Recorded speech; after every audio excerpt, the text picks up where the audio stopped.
ورحمة الله وبركاته. وعليكم السلام ورحمة الله وبركاته. الحمد لله وحده والصلاة والسلام على من لا نبي بعده. فأعوذ بالله من الشيطان الرجيم. بسم الله الرحمن الرحيم. أن اشكر لي ولوالديك صدق الله العظيم. فقال النبي صلى الله عليه وسلم: هما جنتك أولادك، أو كما قال عليه الصلاة والسلام. যাবতীয় ঘোষণা আরাধনার সমবায় প্রশংসা সেই বিশ্বনিয়ন্ত্রণ নিবেদিত হোক, যিনি মহিয়ান বলিয়ান সর্বশক্তিমান অনন্ত অসীম দয়ালু কৃপাবান সমগ্র সৃষ্টি জীব যার পরিপূর্ণ, যার বিনা ইশারা ইচ্ছে অন্য শুধু উদিত হয় না, ওয়াস্ত যায় না। ভক্তি ভালোবাসার সহিত করে তার প্রশংসা হামদ সানা সকলের আমরা সর্বদা করি আলহামদুলিল্লাহ। অনন্ত অসীম দয়ালু সালাম প্রেরণ করি সেই বিশ্বমানবের প্রতি যিনি আগমন করেছিলেন বিশ্ববাসীর কল্যাণে জ্ঞানবতীদের পদের দিশারূপে, যার পদে ছিল আল আমিন ও সাহিদ আমার দ্বারা তথা সত্যবাদী সেই নবীর নামে সবাইকে পবিত্র সালাম প্রেরণ করি। সবাই সাল্লাল্লাহু আলাইহি ওয়াসাল্লাম।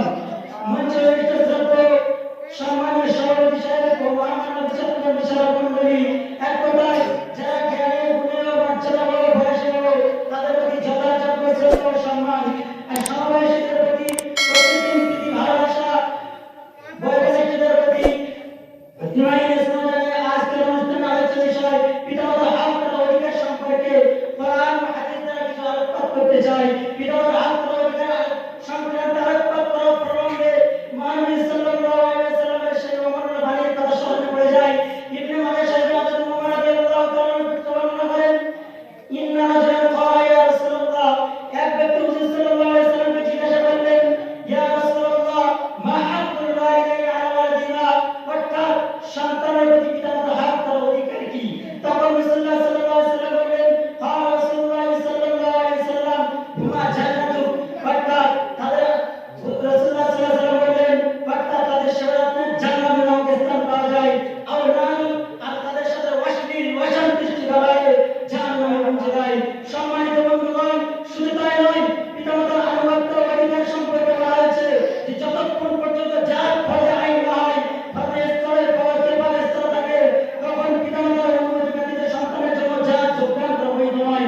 দৃষ্টান্তস্বরূপ বুখারী শরীফে আব্দুল্লাহ ইবনে ওমর রাদিয়াল্লাহু আনহু পুত্র বর্ণনা করেন, রাসূলুল্লাহ সাল্লাল্লাহু আলাইহি ওয়াসাল্লাম ইন্নী উরিদুল জিহাদ, জৈন ব্যক্তি হুজুর সাল্লাল্লাহু আলাইহি ওয়াসাল্লামের নিকট জিহাদের অনুমতি নেওয়ার জন্য উপস্থিত হয়। রাসূলুল্লাহ সাল্লাল্লাহু আলাইহি ওয়াসাল্লাম আহাইয়ুন আবাইকা, হুজুর পাক সাল্লাল্লাহু আলাইহি ওয়াসাল্লাম বললেন, তোমার পিতামাতা জীবিত আছে কি? না। সে ব্যক্তি বললেন, জিহাদ জীবিত আছেন। রাসূলুল্লাহ সাল্লাল্লাহু আলাইহি ওয়াসাল্লাম বললেন, ফাফিহিমা ফাজাহিদ, তাহলে যাও তুমি তাদের খিদমত ও সেবা প্রাপ্ত নিয়োগ করে যাও করো, অর্থাৎ তাদের সেবা করার মাধ্যমে তুমি জিহাদের সওয়াব পেয়ে থাকবে। সুবহানাল্লাহ। সরকার সাল্লাল্লাহু আলাইহি ওয়াসাল্লাম পিতামাতার মর্যাদার কথাই উচ্চ স্থান দিয়েছেন। পক্ষান্তরে দুনিয়ার বুকে আল্লাহ সুবহানাহু ওয়া তাআলার ইসলাম ও তার তোমার নিদর্শন হলো পিতামাতার সমাজ জীবনে সন্তানের প্রতি প্রতিবার কিছু ইতিবাচক, পিতামাতার সমাজ জীবনে সন্তানের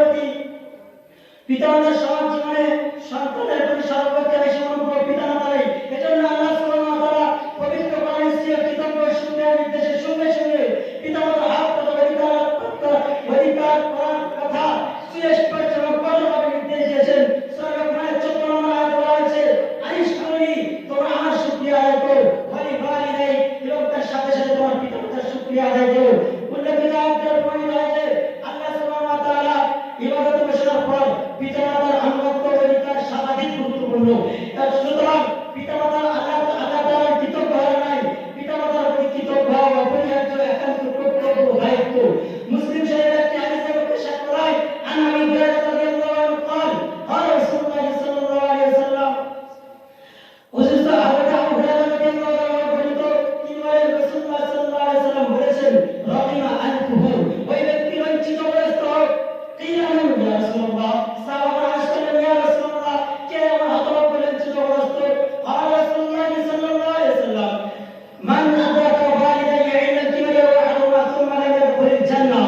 উত্তরে হুজুর সাল্লাল্লাহু আলাইহি ওয়াসাল্লাম বললেন, ওই ব্যক্তি হতভাগ্য বঞ্চিতগ্রস্ত যে পিতামাতা অথবা উভয়ের মধ্যে কাউকে বৃদ্ধ অবস্থায় পেল আর তাদের সেবা যত্ন পরিচর্যা করে বেশ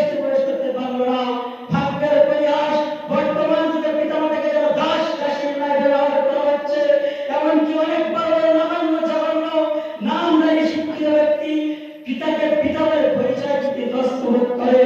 উদাহরণস্বরূপ এক শিক্ষিত ব্যক্তি বিদেশে চাকরি করেন, কারণবশত বৃদ্ধ পিতা পুত্রের সঙ্গে সাক্ষাৎ করতে চান। অন্যান্য চাকরিরা জিজ্ঞাসা করলেন, হু ইজ হি, অর্থাৎ এই ব্যক্তি কে? তখন পুত্র কি উত্তর দিচ্ছে, শুনুন, হি ইজ আওয়ার সার্ভেন্ট, অর্থাৎ এই ব্যক্তি হলো আমাদের বাইরে একজন চাকর। বড় দুঃখের ও পরিতাপের বিষয়, সৃষ্টির সেরা মানব পিতামাতার মতো অমূল্য সম্পদকে আদর ছিল না। তাই মহান আল্লাহ সুবহানাহু ওয়া তাআলা পবিত্র কোরআনে সূরা বানী ইসরাঈলের 23 এবং 24 নম্বর আয়াতে কিছু ইতিবাচক এবং নেতিবাচক ভঙ্গিতে কথা দিয়েছেন। আল্লাহ তা'বুদু ইল্লা ইয়্যাহু, আল্লাহ তা'বুদু, তোমরা কারো ইবাদত করো না, ইল্লা ইয়্যাহু, শুধুমাত্র আল্লাহ সুবহানাহু ওয়া তাআলার ইবাদত করো। ওয়া বিল ওয়ালিদাইনি, এবং তোমার পিতামাতার সহিত ইহসানা, নরম ভাব ব্যবহার করবে। দ্বিতীয় নির্দেশ দিয়েছেন, ফালা তাকুল লাহুমা উফিন, তাদের কথাতে উফ শব্দ বলবে না, অর্থাৎ এমন কথা তাদের সাথে প্রয়োগ করবে না যা দ্বারাই তারা বিরক্তি প্রকাশ পায়। তৃতীয় নির্দেশ দিয়েছেন, লা তানহার, তাদেরকে ধমক দেবে না। চতুর্থ নির্দেশ দিয়েছেন, ফাকুল লাহুমা কওলান কারীমা, তাদের সহিত নরম স্বরে কথা বলবে।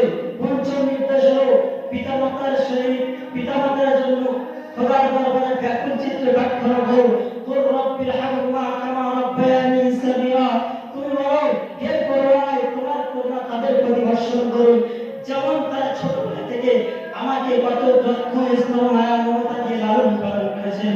অবশেষে তিরমিজি শরীফের একটি হাদিস দিয়ে আমার বক্তৃতা সমাপ্ত করব ইনশাআল্লাহ। عن ابي هريره رضي الله عنه قال قال رسول الله صلى الله عليه وسلم, হযরত আবু হুরায়রা রাদিয়াল্লাহু আনহু তিনি রাসূলুল্লাহ সাল্লাল্লাহু আলাইহি ওয়াসাল্লাম বলেছেন, রিদা রাব্বি ফি রিদাল ওয়ালিদাইনি, অর্থাৎ পিতামাতার সন্তুষ্টিতে আল্লাহ সুবহানাহু ওয়া তাআলা সন্তুষ্ট, ওয়া সাখতু রাব্বি ফি সাখতিল ওয়ালিদাইনি, আর পিতামাতার সন্তুষ্টিতে আল্লাহ সুবহানাহু ওয়া তাআলা সন্তুষ্ট। অতএব আসুন আমরা সকলে খোদার দরবারে ব্যাকুল চিত্তে প্রার্থনা করি, হে আল্লাহ, আমাদের সকলকে পিতামাতা সেবা যত্ন করা ও তাদের খেদমত করার তৌফিক দান করেন। আমিন সুম্মা আমিন। আসসালামু আলাইকুম।